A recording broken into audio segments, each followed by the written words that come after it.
10:11 de la mañana, amigos, tengan ustedes muy buenos días. Soy Sara Abusabay y estamos aquí en Siempre en Casa. Ana, ¿cómo estás? Buenos días. Muy bien, Sara, muy buenos días a todos. Muy contenta también de empezar hoy día, martes 8 de julio del 2014. Impresionante cómo está pasando este año. Y le doy la bienvenida también a Jorge Abel Salinas, que ya está con nosotros.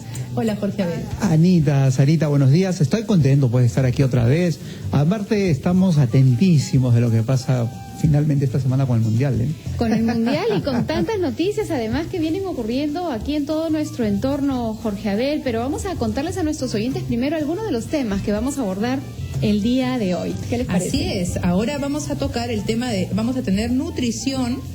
Y vamos a hablar sobre lo bueno y lo malo del chocolate. Parece que no nos engorda el chocolate, parece que no es tan malo. De eso nos va a hablar Sara. Vamos a despejar esas dudas, a ver si todas las sonrisas se quedan dibujadas. El chocolate blanco, el chocolate bitter, ese chocolate oscuro, dark, ¿qué es mejor? Todo eso lo vamos a contar hoy día a todos nuestros oyentes. Y también en Confidencias vamos a hablar sobre los niños cuando duermen con sus padres. ¿Es bueno? ¿Es malo? ¿Qué significa todo esto? Y por supuesto vamos a tener la secuencia de Entre Patas y Colas con el doctor Rondón, que tanto lo esperamos, para saber cómo actuar ante el envenenamiento de la mascota. Pero ahora sí, Sara, arrancamos con salud en RPP. Así es, porque tenemos un tema muy interesante. Empezamos.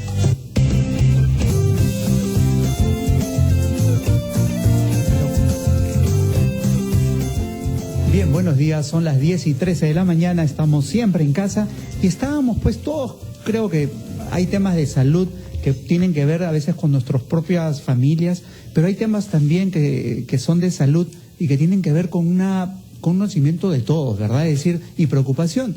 Y me estoy refiriendo, sin más ni menos, que al caso de Edita Guerrero, donde viene el cuestionamiento de si murió por un aneurisma que ella pudiera haber tenido desde que nació, o es que tuvo una luxación de la unión de la cabeza con el cuello, la occipito atloidea. ¿Qué fue lo que pasó? Para eso vamos a tener una serie de conversaciones, vamos a conversar con un neurocirujano para ver la opinión de él y también vamos a contar con nuestro invitado, con el doctor Gino Dávila Herrera, quien es jefe del Instituto de Medicina Legal y Ciencias Forenses del Ministerio Público, a quien le damos la bienvenida. Así es, Jorge Abel. Muy buenos días, doctor, porque queremos entender un poquito más el caso de Edita Guerrero, esta cantante tan querida por el Perú entero que lamenta realmente su pérdida, pero queremos entender con todo respeto hacia ella y hacia su familia un poquito las causas de la muerte. Efectivamente, doctor Gino Dávila Herrera, muy buenos días y bienvenido. Gracias. El día de ayer hemos estado escuchando una serie de declaraciones que en verdad nos llevan a pensar lo difícil y complicado que puede resultar ser esta investigación, ¿no? Y tenemos pues todo lo que nos han informado el día de ayer, pero también tenemos la posición de los médicos tratantes en ese momento y parecen ser distintas, pues ellos afirman que la causa de la muerte ha sido el aneurisma, mientras que la autopsia muestra que ha sido otra cosa. ¿Podría explicarnos estas diferencias? Muy buenos días, sí. Justamente el día de ayer, en presencia del señor fiscal de la Nación, la perita encargada y responsable del caso explicó lo que ella había encontrado en la exhumación del cuerpo. Fue muy clara y enfática en describir las diversas lesiones que tenía el cuerpo de Edita, así como la probable causa que para ella como perito podía haber sido el origen de la causa de muerte. Yo lo que quisiera aclarar primeramente es de que el Ministerio Público, como defensor de la legalidad, tiene un elemento técnico científico que dé el soporte al área fiscal, que es el instituto. Y es a través de sus peritos que realiza este tipo de acción que, en el caso de Edita específicamente, desde el punto de vista nuestro, es una evaluación específica del cuerpo de Edita, lo que encontró la perito y lo narra. Ahora le compete, en este caso a la fiscal, la integración del caso con la investigación de lo que fue lo que ocurrió en la clínica. En la historia clínica debe constar la actuación de los médicos y también de cuáles fueron las acciones que se hicieron con ella. Por eso decía que es importante el paso siguiente, porque va a permitir integrar el caso. Doctor Gino Dávila, en realidad, de lo que hemos escuchado ayer y hemos tomado conocimiento, un poco que queda un tanto en cuestionamiento, si se quiere, si la causa primaria de la muerte fue el aneurisma con una hemorragia cerebral o es que fue víctima de traumatismos múltiples. ¿Cuál es la opinión? La opinión de la perito el día de ayer, por eso hay que ser un poco más enfático desde el punto de vista de lo que opina la perito. En la opinión de la perito, cuando hace el análisis del cerebro en este caso, porque estamos hablando que la lesión era cerebral, y al hacer la necropsia se abre cavidad craneana y se observa el cerebro. Lo que ella indica que al observar el cerebro, todos los signos que encuentra de lesiones, ninguno era compatible, no eran compatibles con una lesión por aneurisma, y era más compatible con contusión. Y que sí hubo una pequeña hemorragia subaracnoidea localizada, lo que decía que sí había habido contusiones, pero que si hubiera sido por aneurisma hubiera sido otro tipo de lesión el que hubiera encontrado. Esa es parte de la respuesta que ayer la señora perito indicó. Está con nosotros también el doctor Jaime López Calle, neurocirujano del Hospital Arzobispo Loaiza, a través de la línea telefónica, que vamos a rogarle un poquito de paciencia porque vamos a hacer una pausa y vamos a preguntarle también si es posible o es habitual que luego de varios días, incluso meses, luego de la autopsia, signos de aneurisma pudieran nunca estar presentes o dejar rastros o no, y podría ser tal vez una de las explicaciones. Con eso volvemos.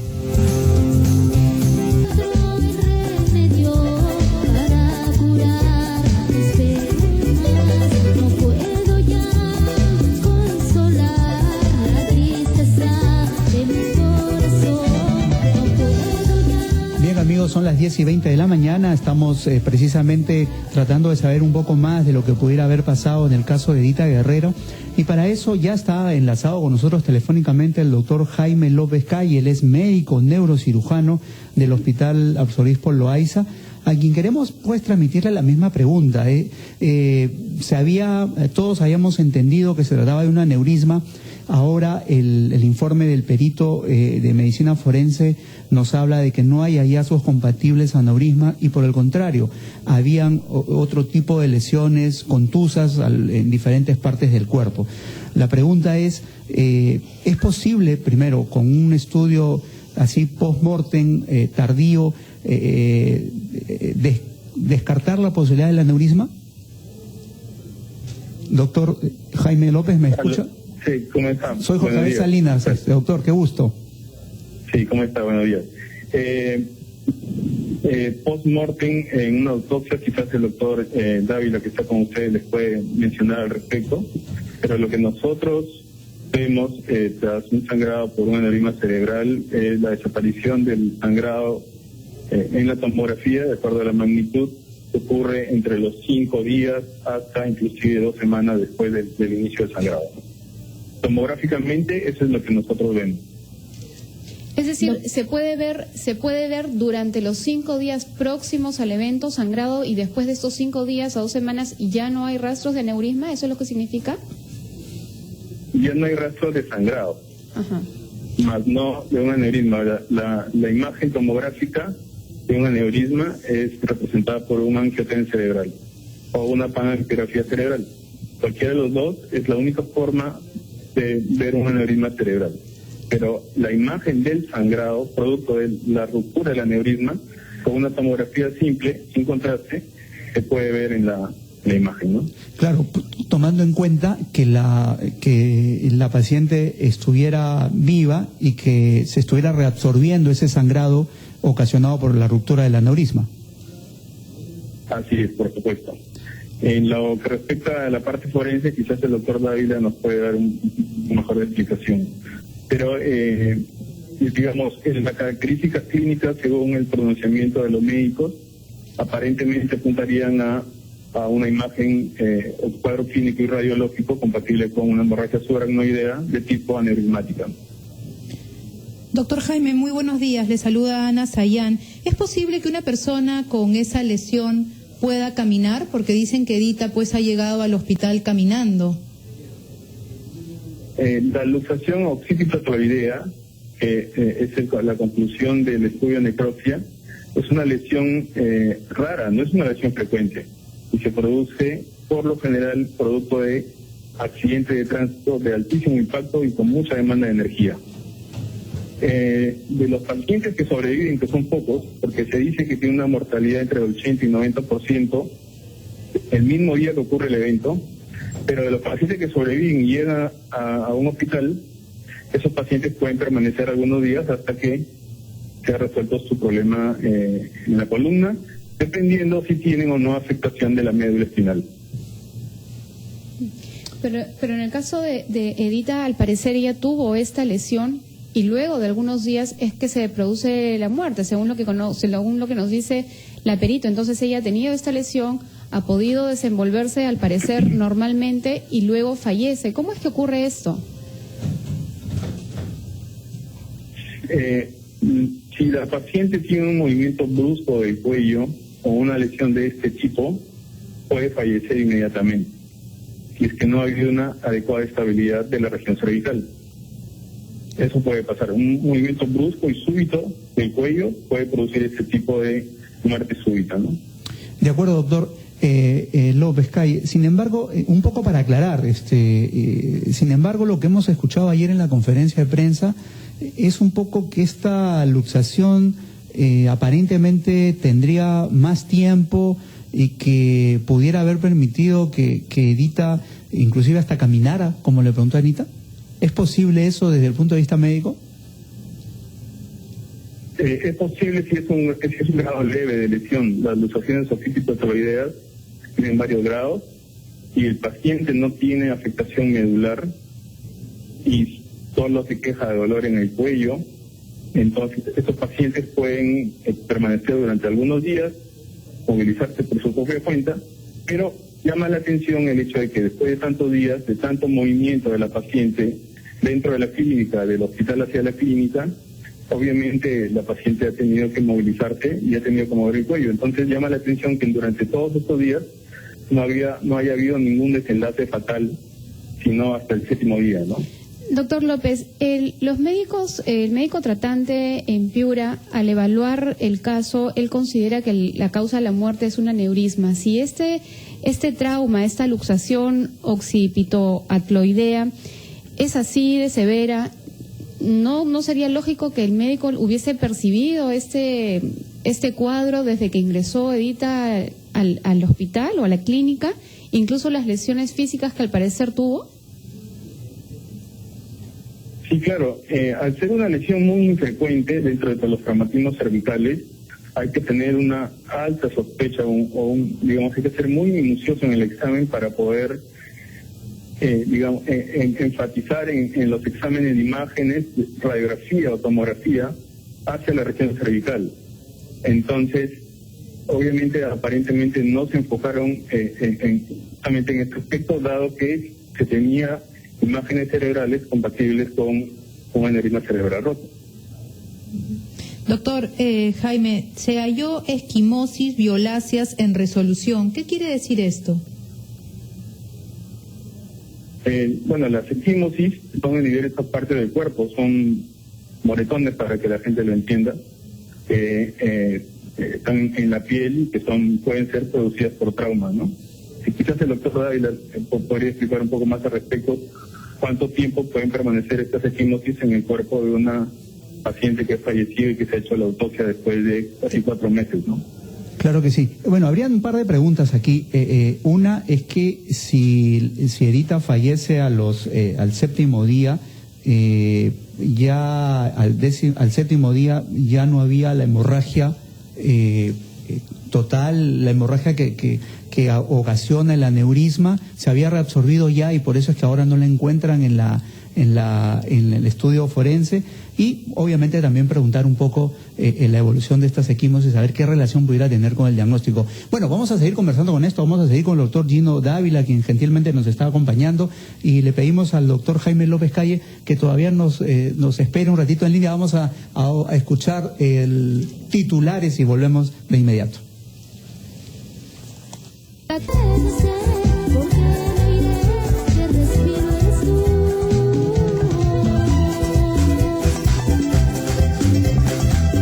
Bien, amigos, son las 10:40 de la mañana, ya estamos de vuelta en Siempre en Casa y le agradecemos en primera instancia al doctor Jaime López Calle. Sabemos que está de guardia en su hospital, en el Hospital Loaiza, por haber escuchado también esta información y ciertamente estamos preocupados porque no queda clara la la diferencia de las posibilidades que se están dando. Por un lado, el informe del perito forense indica que no había pues rastros de sangrado y que tampoco en los cortes se ha podido encontrar el aneurisma.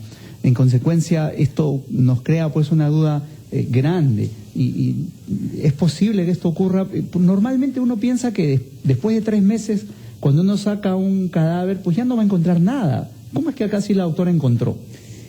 Bueno, en este caso al doctor Jaime, justamente algo que para él y para mí también en la lógica era que encontremos ya los órganos no en ese estado, pero resulta que al haber empleado formol se fijaron muchos órganos que le permitieron a la doctora establecer también ese tipo de diagnóstico. Es más, en el caso del cerebro, la doctora sí reconoció que había habido pequeñas hemorragias localizadas, o sea, había habido hemorragias localizadas, pero en la experiencia, en la experticia en este caso de la perito, indicaba de que no eran manifestaciones de un aneurisma, pero que sí había habido hemorragia subaracnoidea, o sea, acreditó que había una hemorragia muy, no grande, no amplia, pero que había existido y que ciertamente se había resolvido. Pero ella realiza también los cortes que se hace al cerebro y no encuentra aneurisma. Por eso que ella me parece que sustenta en este caso la no existencia de un aneurisma en su exploración. Para nosotros los médicos es fundamental la actuación de la anatomía patológica, en este caso en el análisis microscópico que va a encontrar y que es donde ha fundamentado la perito este caso. Ahora, frente a la opinión pública, como bien decía Jorge Abel, esto resulta muy confuso, ¿no? Porque uno dice, bueno, acá alguien está mintiendo o alguien se ha equivocado, esto no puede pasar, ¿no? Porque tenemos a los médicos que nadie duda de su honorabilidad, sobre todo los que están en Piura, quienes verdaderamente hasta el día de hoy, a pesar de haber escuchado las declaraciones, afirman que Edita fallece de un aneurisma. Pero tenemos pues estos hallazgos del perito que dice no hay rastros de aneurisma. Entonces acá la situación es una suerte de a quién le creemos o cómo es que se hace o se va completando toda esta historia para poder llegar a la respuesta final. Aquí ya viene la actuación fundamental de la fiscal a cargo del caso, que tiene que integrar la información dada por los médicos, la información dada por el peritaje, en este caso la perito del instituto, y la información que pueda recabar de los familiares o todos aquellos que estuvieron en el entorno de Edita. Al integrar esto, ella va a poder ya sustentar el caso y va a poder decir si ciertamente hay o no hay un delito o cómo lo va a tipificar. Pero mientras tanto, es fundamental la acción, en este caso de la fiscal, para que pueda integrar los casos. Es vital, como decimos, desde el punto de vista de la atención, clínicamente lo que dice el doctor Jaime es cierto. Y la doctora, en este caso la perito, encontró que sí hubo hemorragia, una hemorragia subaracnoidea.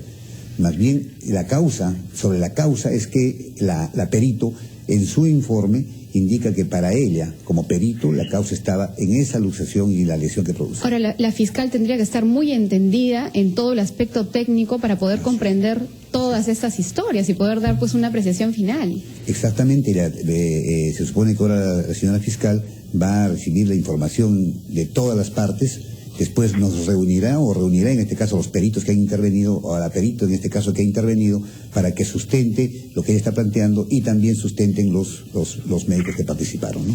Ahora, se ha encontrado, doctor Jaime, 36 lesiones a Edita, ¿no? 19 internas, 17 externas, cabeza, tórax, cuello, pelvis, abdomen, o sea, una serie de lesiones, y se acusa a su esposo de que posiblemente él la haya golpeado.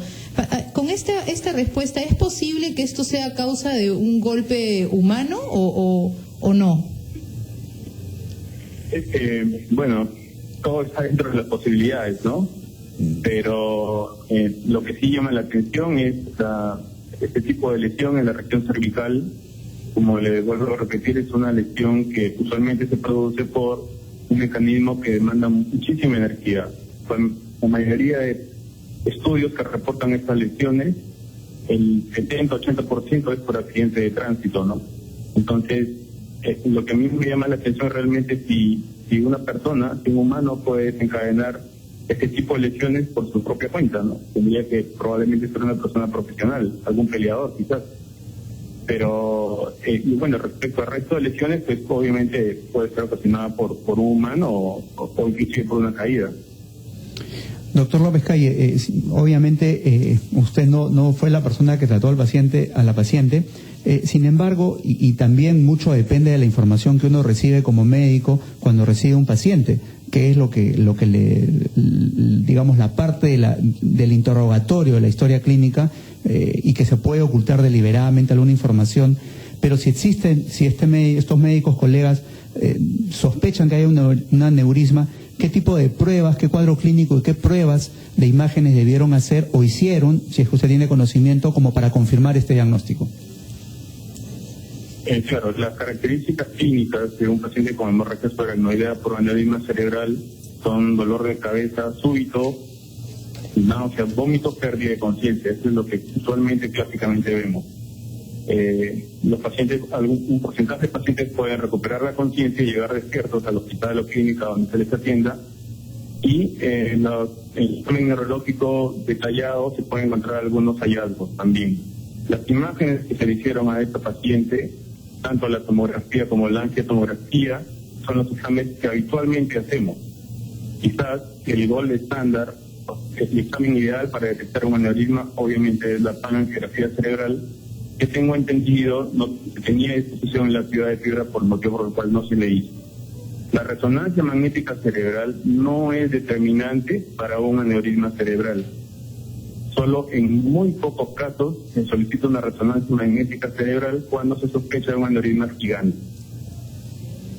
Vale decir que los estudios que se habían hecho, tanto el cuadro clínico como la tomografía y el angiotem, son suficientes para hacer el diagnóstico de aneurisma. Y el angiotem cerebral es positivo y claramente visible el aneurisma, el paciente podría tratarse con el angiotem. Y por el contrario, existen dudas respecto a la ubicación y el tamaño del aneurisma, y se tiene que hacer el siguiente examen, que es la panangiografía cerebral. Bien, doctor Jaime López, le pido un momento más que nos espere, porque estamos en comunicación también con el decano nacional del Colegio Médico del Perú, el doctor César Palomino. Doctor Palomino, buenos días, muchas gracias por atendernos. Soy Jorge Abel Salinas. Buenos días. Doctor Palomino, aquí está surgiendo entre una posibilidad diagnóstica de aneurisma que dieron los médicos, nuestros colegas en Piura, y existe otra información del perito forense que no corrobora el hallazgo del aneurisma. Aparentemente ese cerebro se mantenía bastante claro como para poder evidenciarlo, sin embargo no se pudo hacer esto. Ante esta disyuntiva, ¿cuáles son porque aquí se desprenden muchas elucubraciones, y precisamente en salvaguarda de la honorabilidad de los médicos, ¿qué acciones planea tomar el Colegio Médico? Bueno, obviamente que lo que aquí debería hacerse es un peritaje, ¿no? Y contrastar la posición de los colegas que examinaron en una primera instancia a la señora, ¿no? Y con el peritaje forense, ¿no? Eso es un camino desde el punto de vista normativo y legal. En el campo ético-odontológico, que es lo que nos corresponde, ¿no? Ante la presentación de alguna queja, ¿no? Por parte de otro colega o de un ciudadano en relación a este tema, el Colegio Médico recién entraría en acción, ¿no? Es todo lo que nosotros podemos referir, es lo que nos compete, ¿no? Nosotros no emitimos pronunciamientos de parte en estos temas que son de carácter legal, ¿no? Claro que sí, decano, pero iba un poco sin ánimo de pretender un pronunciamiento.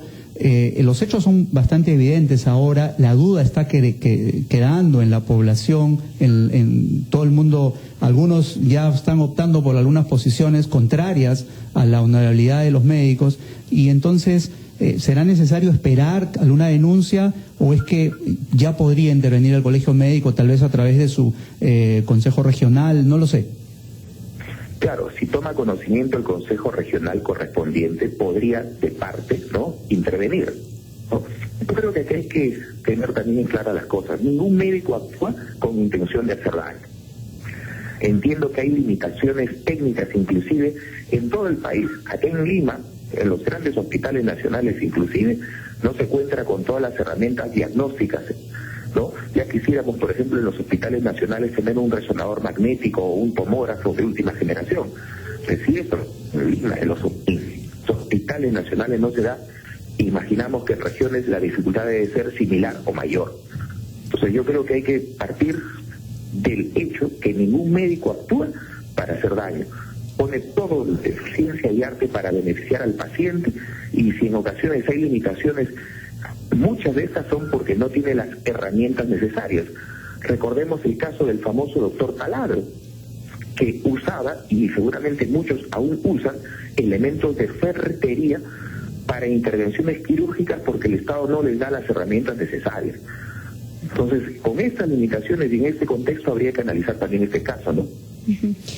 Sin duda. Bueno, en realidad es un tema tan amplio y tan complicado, ¿no? Porque hay diferentes puntos de vista y a veces pues la audiencia escuchamos cosas y no terminamos de comprender, pero qué importante es poder contar con todos ustedes en realidad que han venido el día de hoy y nos han dado su tiempo para poder comprender mucho mejor este caso, ¿no? Queremos agradecer a todos y cada uno de ustedes por haber compartido con nosotros este tiempo y esta información. Lo que sí queda claro es que la investigación continúa, es que esto todavía viene siendo como una especie de rompecabezas, que ya tenemos al perito que nos ha dado toda su información, tenemos por otro lado a los médicos de Piura que también han dado su información y ahora toca pues a la fiscal, digamos, unir todas estas piezas y por supuesto el colegio médico también podría hacerse presente en caso los médicos de Piura lo consideren necesario. Muchísimas gracias nuevamente a todos. De esta manera entonces nos vamos a una pausa, amigos, y regresamos con mucho más aquí en Siempre en Casa.